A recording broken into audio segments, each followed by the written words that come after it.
അസ്സലാമു അലൈക്കും.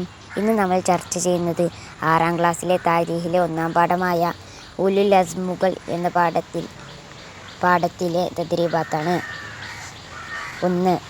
ഉത്തരം പറയാം. 1. ഉലുൽ അസ്മുകൾ ആരെല്ലാം? ഉത്തരം: സയ്യിദിന നൂഹ് അലൈഹിസ്സലാം, സയ്യിദിന ഇബ്രാഹിം അലൈഹിസ്സലാം, സയ്യിദിന മൂസ അലൈഹിസ്സലാം, സയ്യിദിന ഈസ അലൈഹിസ്സലാം, സയ്യിദിന മുഹമ്മദ് മുസ്തഫ സല്ലല്ലാഹു അലൈഹി വസല്ലം എന്നിവരാണ്.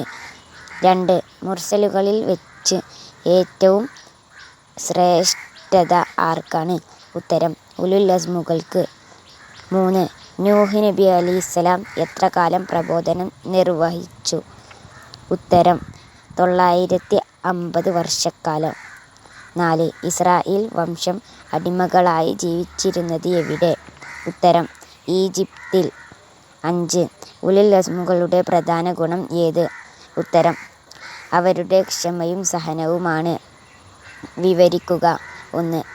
ഉലുൽ അസ്മുകൾ മുർസലുകളിൽ വെച്ച് ഏറ്റവും ശ്രേഷ്ഠരാവാൻ കാരണം? ഉത്തരം: ശക്തമായ പരീക്ഷണങ്ങൾക്ക് വിധേയരായപ്പോൾ അവയെല്ലാം ക്ഷമയോടെയും മനക്കരുത്തോടെയും അവർ നേരിട്ടു. 2. നമ്മുടെ നബി മുഹമ്മദ് മുസ്തഫ സല്ലല്ലാഹു അലൈഹി വസല്ലം നേരിടേണ്ടി വന്ന പ്രയാസങ്ങൾ. ഉത്തരം: അപവാദങ്ങളും അക്രമങ്ങളും ഉപരോധങ്ങളും മാത്രമല്ല, യുദ്ധങ്ങൾ വരെ അവർ നടക്കെതിരെ നടത്തുകയുണ്ടായി. 3. ചേരുംപടി ചേർക്കാം. ഉലുൽ അസ്മുകൾ. ഉത്തരം: മനക്കരുത്തുള്ളവർ. നൂഹ് അലൈഹിസ്സലാം. ഉത്തരം: 950 വർഷം പ്രബോധനം നടത്തി. ഇബ്രാഹിം അലൈഹിസ്സലാം അഗ്നി പരീക്ഷണങ്ങൾ നേരിട്ടു.